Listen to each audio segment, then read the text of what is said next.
Les types de projections comportent les projections orthogonales qui nous montrent les différentes vues d'un objet, les projections centrales à un ou deux points de fuite et les projections parallèles, soit la perspective cavalière et la perspective axonométrique. Dans cette vidéo, nous regarderons les caractéristiques principales de la perspective cavalière. Perspective cavalière. Dans une perspective cavalière, l'axe associé à la largeur, forme un angle droit avec l'axe associé à la hauteur. Donc, il y a un angle droit ici entre l'axe vertical et l'axe horizontal. L'angle situé entre l'axe associé à la profondeur et celui associé à la largeur mesure 30 degrés ou 45 degrés. Donc, on parle ici de l'angle entre l'axe de la largeur et l'axe de la profondeur, qui est celui qui semble s'enfoncer dans la page. Donc, entre la largeur et la profondeur, on a le choix entre un angle de 30 degrés ou un angle de 45 degrés. Celui qu'on voit sur l'image est de 30 degrés.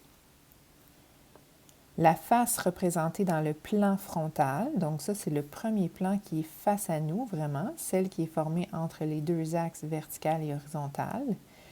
Alors cette face n'est pas déformée par rapport à la réalité. Donc nous avons les mesures réelles et les angles réels. Finalement, la longueur des arêtes fuyantes, c'est-à-dire celles qui relient les faces avant et arrière, donc les arêtes fuyantes sont les arêtes qui s'en vont comme ça dans l'angle de 30 degrés. Donc, il y en a 4. Elles sont généralement réduites de moitié par rapport à la longueur réelle des arêtes.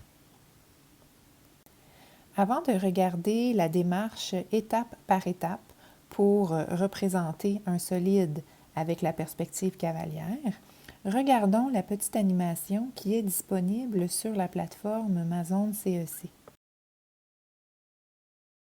Alors, premièrement, on trace l'axe de la largeur et l'axe de la hauteur. Ensuite, on mesure un angle de 30 degrés pour tracer l'axe associé à la profondeur. Ensuite, on mesure 2 cm d'arête pour dessiner la face frontale d'un cube de 2 cm d'arête. Les arêtes fuyantes seront réduites de moitié, donc la moitié de 2 cm, c'est 1 cm, et on trace les 4 arêtes fuyantes. Ensuite, on complète les autres arêtes. Celles en pointillés sont derrière. Et voilà le cube final. Dans le vidéo suivant, je regarderai avec vous l'exemple en pratique pour voir étape par étape la marche à suivre pour la perspective cavalière.